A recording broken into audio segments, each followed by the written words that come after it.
Iran अब America को उसी की जंगी चाल में हराने की कोशिश में जुट गया है। ईरान ने दावा किया है कि उसने जॉर्डन में अमेरिका के 3 F-35 लड़ाकू विमान मार गिराए हैं। इसके अलावा मिस्र के बंदरगाह पर अमेरिकी गैस टैंकर पर ईरान के इशारे पर हमला किया गया है। इधर सऊदी अरब ने ईरान के समर्थित हूथी लड़ाकों पर 14 देशों के साथ मिलकर जमीनी हमला करने का आदेश दे दिया है, जबकि दूसरी तरफ दावा किया गया है कि अमेरिका और इजराइल मिलकर अब ईरान के परमाणु ठिकानों पर हमला करने का प्लान फाइनल कर चुके हैं।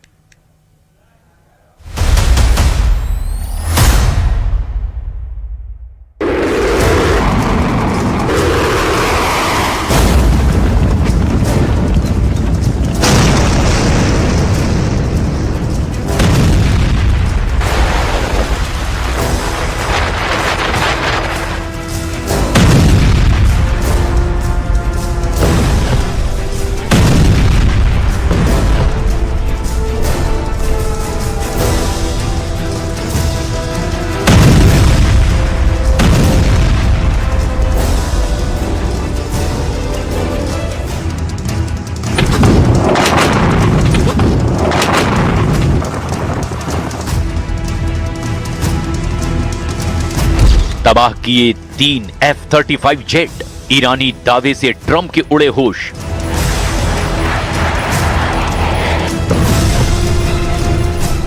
पांच महीने से ज्यादा की ईरान जंग अब पूरे अरब वर्ल्ड को खूनी जंग में घसीट चुकी है। दूसरी तरफ जब से वॉशिंगटन में राष्ट्रपति ट्रंप और प्रधानमंत्री नेतन्याहू के बीच मीटिंग हुई है, उसके बाद से ईरान से लेकर इराक तक ईरानी ठिकानों और लड़ाकों पर बेतहाशा हमले अमेरिका की तरफ से हो रहे हैं। जबकि दूसरी तरफ जॉर्डन में अमेरिका के 3 F-35 जेट को तबाह करने का दावा करने वाला ईरान अब एक ऐसे युद्ध में कूद चुका है जहां रोजाना उस हमला करने का दायरा और अरब देशों की संख्या बढ़ती ही जा रही है। जॉर्डन के अलावा बहरीन की राजधानी मनामा में ईरान ने जबरदस्त ड्रोन हमला अमेरिकी अड्डों पर किया है। इसके अलावा अभी तक युद्ध अरब देशों तक सीमित था, लेकिन ईरान ने अफ्रीका का दरवाजा कहे जाने वाले मिस्र पर भी हमला करके अब अमेरिका को चौंका दिया है। हमलों से अछूता रहा मिस्र भी अब ईरान के हमलों की चपेट में आ चुका है। ईरान ने मिस्र में अमेरिकी तेल टैंकर जहाजों पर हमला करके अमेरिका और मिस्र को पूरी तरह से चौंका कर रख दिया है। हैरान करने वाली बात तो ये है कि भीषण हमलों के बीच भी ईरान और अमेरिका मध्यस्थों के जरिए बातचीत करने में जुटे हुए हैं। लेकिन जो खुफिया इनपुट युद्ध में शामिल सभी देशों से मिल रहे हैं, उनके मुताबिक युद्ध का दूसरा राउंड बेहद तेजी से चरम पर पहुंचता दिखाई दे रहा है। खबर तो यहाँ तक है कि सऊदी अरब, कुवैत और यूएई के साथ मिलकर ईरान समर्थित यमन के हूथी लड़ाकों पर जबरदस्त जमीनी हमले की तैयारी में जुटा हुआ है। हम आपको ईरान युद्ध का वो ब्लैक चैप्टर दिखा रहे हैं जो इस युद्ध को महायुद्ध में बदल चुका है। जला डाले 3 F-35 जेट, जॉर्डन में ईरान का जबरदस्त हमला।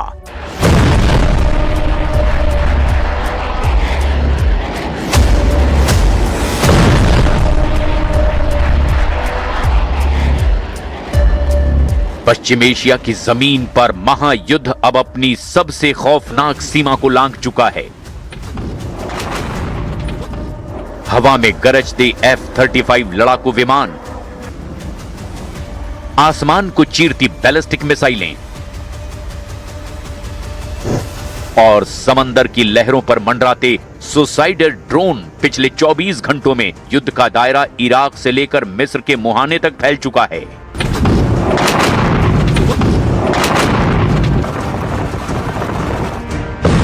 एक तरफ जॉर्डन की सरहद पर अमेरिकी लड़ाकू विमानों को निशाना बनाने का ईरानी दावा है, तो दूसरी तरफ इराक में अमेरिका और सऊदी अरब के भारी हमलों से जमीन कांप उठी है। वहीं मिस्र का दमियेटा पोर्ट जल रहा है।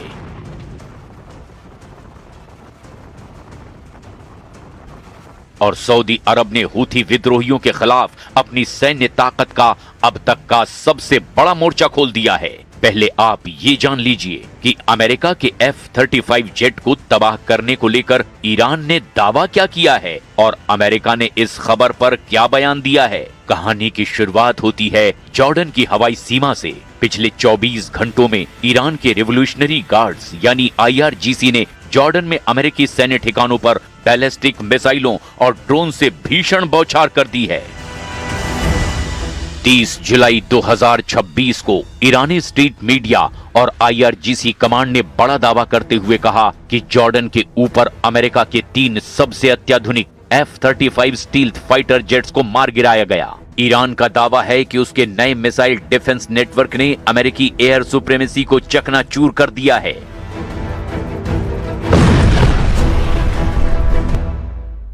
The United States military began major combat operations in Iran.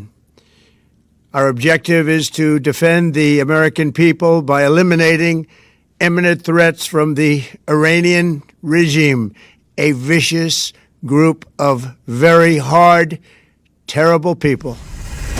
दोनों पक्षों के दावों के बीच इस झड़प ने ये साबित कर दिया कि जॉर्डन अब अमेरिका और ईरान से सीधे टकराव का नया एपिसेंटर बन चुका है।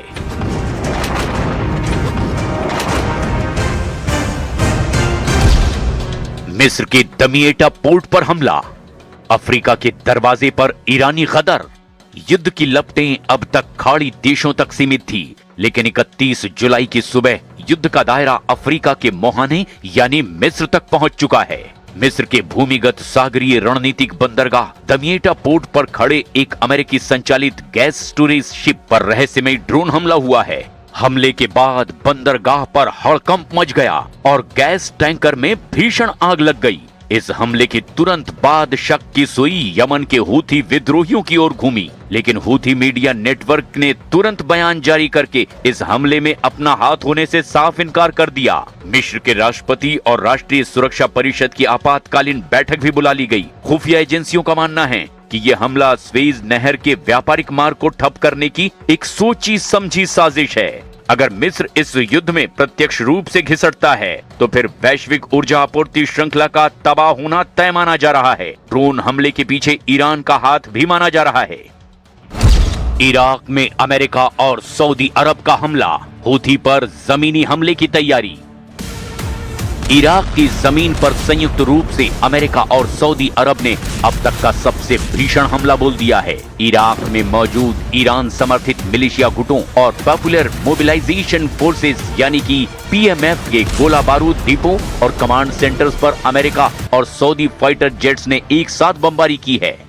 इस संयुक्त हमले में 20 से ज्यादा लड़ाके मारे गए हैं और कई ईरानी सैन्य सलाहकार भी मारे गए हैं। इराक के एरबिल और आसपास के इलाकों में हवाई हमले का सायरन लगातार गूंज रहा है। उधर दूसरी तरफ सऊदी अरब ने यमन के हूथी विद्रोहियों के खिलाफ एक बड़े और निर्णायक सैन्य अभियान की तैयारी पूरी कर ली है।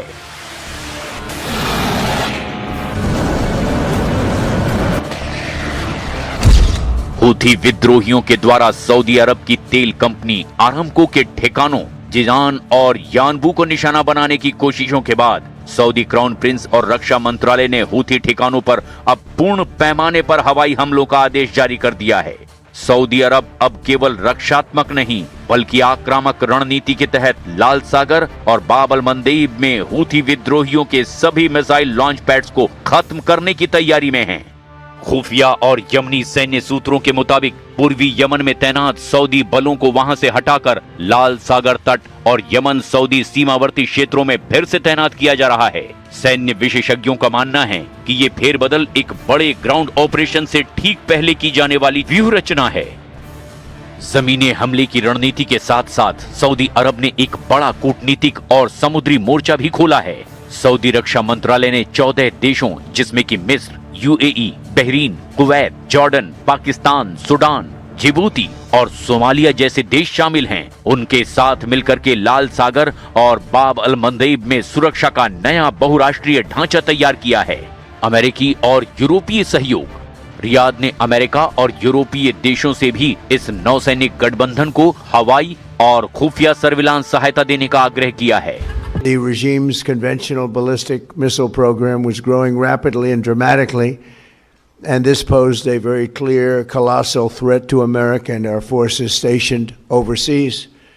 The regime already had missiles capable of hitting Europe and our bases, both local and overseas, and would soon have had missiles capable of reaching our beautiful America.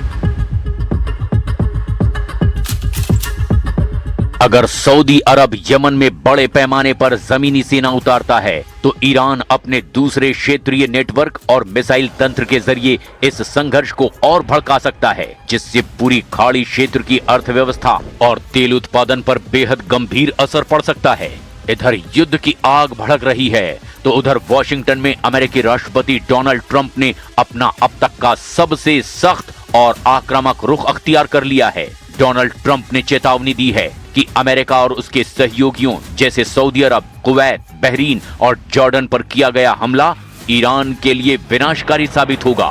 Trump ने साफ कह दिया कि अगर ईरान ने तेल टैंकरों की नाकेबंदी खत्म नहीं की या अमेरिकी ठिकानों पर हमले नहीं रोके तो अमेरिकी सेना ईरान के परमाणु और बुनियादी ढांचे पर पूरी तरह से विनाशकारी हमले करेगा। खुफिया एजेंसियों के ताजा इनपुट इशारा कर रहे हैं कि अगले 48 घंटे बेहद नाजुक हैं। एक तरफ ईरान का दावा है कि वो लंबे युद्ध के लिए पूरी तरह से तैयार है, तो वहीं दूसरी तरफ अमेरिका, सऊदी अरब और इजराइल का त्रिस्तरीय गठबंधन ईरान के नेटवर्क को चारों तरफ से घेर रहा है। अब ऐसे हालात में देखना ये होगा कि आखिर पूरी दुनिया पर इसका असर क्या होता है। पाकिस्तान के कब्जे वाले कश्मीर में हालात बेकाबू हो गए हैं। रावलकोट से मुजफ्फराबाद तक विरोध प्रदर्शन जारी है। मुजफ्फराबाद में प्रदर्शनकारियों को रोकने के लिए मार्शल मुनीर ने स्नाइपर से गोलियां चलवाई। वहीं पाकिस्तान के गृह मंत्री और मुनीर के रिश्तेदार मोहसिन नकवी ने पाकिस्तान की पोल खोल दी। नकवी ने कहा कि पाकिस्तान का सिस्टम कोलैप्स हो चुका है। दूसरी ओर शहबाज सरकार की टेंशन कॉकरोच पार्टी की एंट्री ने कुछ ज्यादा ही बढ़ा दिया है।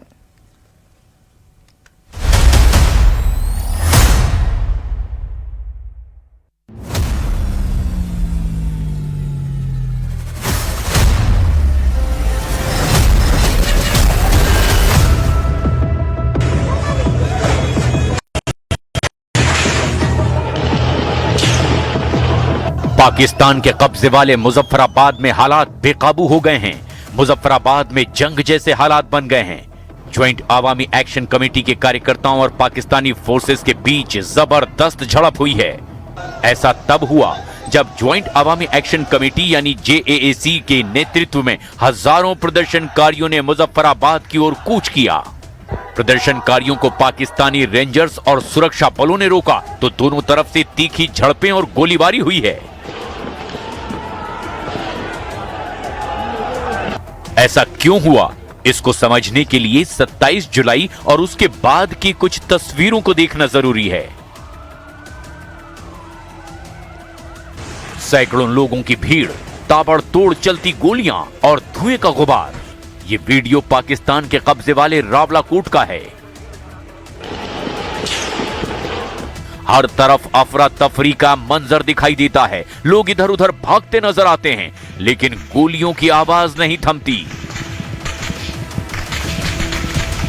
और जब थमती है तो पता चलता है कि सुरक्षा बलों की गोलियों में 3 लोगों की मौत हो चुकी है, कई लोग घायल हो गए हैं।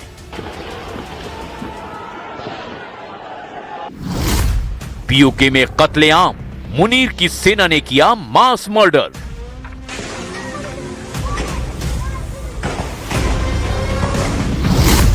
पाकिस्तान में बारूदी बवाल, POK से बलूचिस्तान तक भड़की बगावत की आग।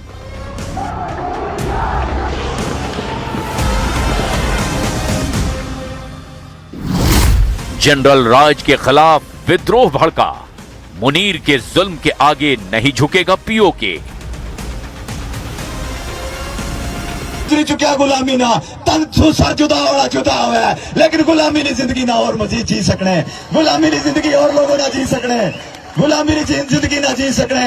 या आजादी या मौत, या कामयाबी या शहादत, या कामयाबी या मौत, या आजादी या शहादत।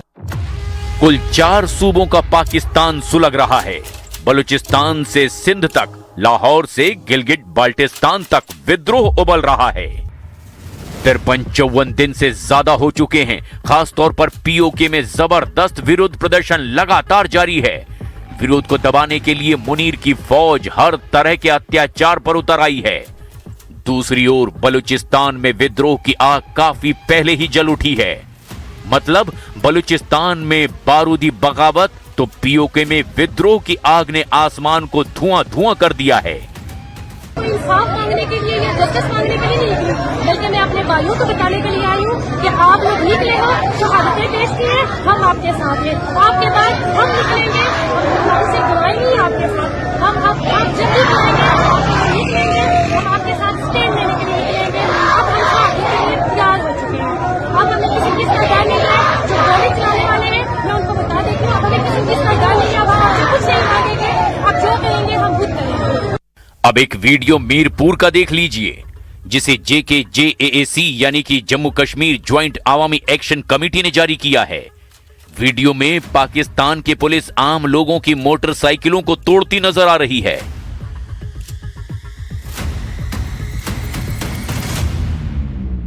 Jammu Kashmir joint Awami action committee ने पाकिस्तान के कब्जे वाले कश्मीर के कोटली का भी एक वीडियो जारी किया है, जिसमें पुलिस और रेंजर निहत्थे लोगों को पीटते दिखाई दे रहे हैं।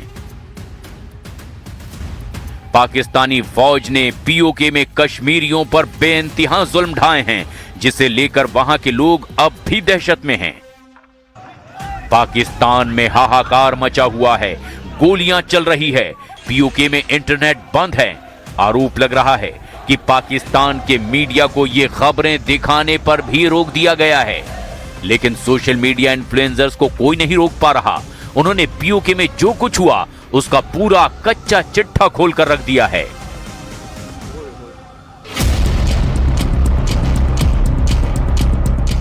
पीओके में पाकिस्तानी सेना के टॉर्चर पर भारत ने कड़ी प्रतिक्रिया दी है।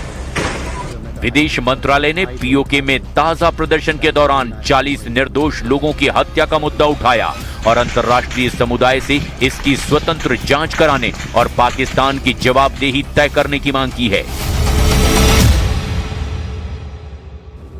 पिछले कुछ दिनों में पाकिस्तान के तंत्र यानी कि पाकिस्तानी एस्टेब्लिशमेंट पाकिस्तान अधिकृत जम्मू कश्मीर में शांतिपूर्ण नागरिकों के खिलाफ लगातार निर्मम बल मतलब कि रूथलेस फोर्स का इस्तेमाल कर रहा है और इस सख्त कार्रवाई में 40 से ज़्यादा लोगों की मौत हुई है और कई एक और लोग जख्मी ढंग से घायल हुए हैं।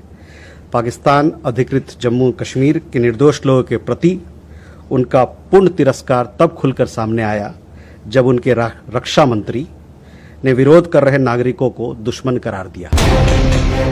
पाकिस्तान में हालात कितने भयावह हो चुके हैं, ये बात पाकिस्तान के गृह मंत्री के बयान से ही समझा जा सकता है। पाकिस्तान की पोल खुल चुकी है, सिस्टम कोलैप्स हो चुका है, सेना मनमानी कर रही है और 70 साल पुराना गवर्नेंस सिस्टम खोखला हो चुका है।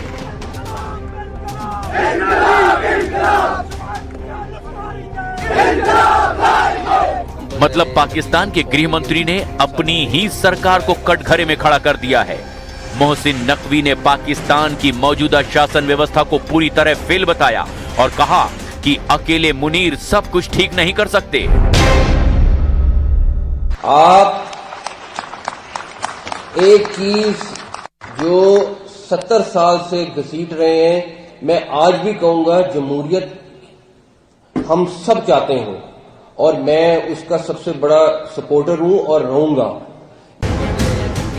तो एक और पाकिस्तान के गृह मंत्री हैं जो बेझिझक पाकिस्तान की खस्ता हालत दुनिया के सामने बयां कर रहे हैं और दूसरी ओर शहबाज के सलाहकार और पाकिस्तान के रक्षा मंत्री हैं जो अपनी गलती मानने की बजाय पीओके की हिंसा पर लीपापोती करके पाकिस्तान की और ज्यादा फजीहत करवा रहे हैं। ये वहाँ पे वही लोग हैं जिनको जिस तरह से कभी हमने ये मुजाहिदीन को ट्रेंड किया था और भेजा था कि जाओ लड़ो, और उसके बाद वो आज तक हमारे गले पड़े हुए हैं। ये भी कुछ ऐसे ही लोग हैं और उन तंजीमों के लोग वहाँ पे इकट्ठे हैं। मेरा नहीं ख्याल कोई डायलॉग होगा जो जिस तरह मैं फिर दोबारा कहूँगा कि मैं इनको हिंदुस्तान के साथ जो है ना इन लोगों को ब्रैकेट करता हूँ, उसी जुमरे में इस्तेमाल को शुमार करता हूँ जिसमें हम हिंदुस्तान को दुश्मनों की सफ में देखते हैं। ये लोग भी पाकिस्तान दुश्मन हैं। यानी पाकिस्तान की सरकार और सेना में चूहे बिल्ली का खेल चल रहा है। मुनीर अपने रिश्तेदार के जरिए शहबाज सरकार पर निशाना साधवा रहे हैं और पाकिस्तान के पत्रकार तंज कस रहे हैं। पाकिस्तानी राउफ क्लासरा ने तंज कसते हुए कहा कि वजीर आजम का वजीर ही उन पर चार्जशीट कर रहा है। तो 4 सालों में कोई चीज नहीं हुई, ना मेरिट पे नौजवानों को नौकरी मिल रही है, ना मुल्क ठीक हो रहा है, ना कोई चेंजेस आ रहे हैं, ना लोगों को अपने दहलीज पे इंसाफ मिल रहा है, ना सोशो इकोनॉमिक चेंजेस हैं। और साथ में वार्निंग भी दे दी, एक तरह की वेग में थ्रेट नहीं कहूंगा, सख्त हो जाएगा, लेकिन मिलता जुलता काम था कि जनाब ये काकरोच जो हैं, फिर आप पाकिस्तानी स्टूडेंट्स को, उन्होंने भी वही काम किया जो वहां पे जज साहब ने इंडिया में किया था। पाकिस्तान में कॉकरोच की एंट्री, टेंशन में शहबाज सरकार। इस बीच पाकिस्तान की शहबाज सरकार की टेंशन बढ़ाने के लिए वहां के युवा भी मैदान में उतर चुके हैं। पाकिस्तान में भी कॉकरोच पार्टी बन गई है। कॉकरोच पार्टी पाकिस्तान नाम से अब सामने आया है एक नया संगठन। इसका दावा है कि वो पाकिस्तान के भ्रष्टाचार और भ्रष्ट शासन व्यवस्था के खिलाफ आवाज उठा रहा है। इन लोगों ने पीओके में हो रहे जुल्म के खिलाफ भी आवाज उठाई है, जिससे पाकिस्तान की सरकार हिलती दिखाई दे रही है। जायज तरीके से हर चीज मिल जाए, वो हम नहीं दे पाते नौजवान को। अब उस नौजवान को आप नौजवान कहें, उसको कॉकरोच कहें, उसको जो मर्जी चीज कहें, लेकिन मैं एक चीज सबको बताऊंगा, ये कॉकरोच अगर इकट्ठा हो गया तो ये हर चीज को उलट सकता है। यानी पाकिस्तान की सरकार और फील्ड मार्शल मुनीर की फौज लोगों की आवाज को जितना दबा रही है, विद्रोह वहां उतना ही बढ़ता चला जा रहा है। मतलब एक सच साफ है, जब किसी इलाके की कहानी बंदूक की आवाज, विरोध के नारों और मदद की गुहार के साथ दुनिया तक पहुंचती है, तो वो सिर्फ एक स्थानीय घटना नहीं रह जाती, वो इंसानी जिंदगियों और जवाबदेही से जुड़ा हुआ एक ऐसा सवाल बन जाती है जिसे अनदेखा करना आसान नहीं होता।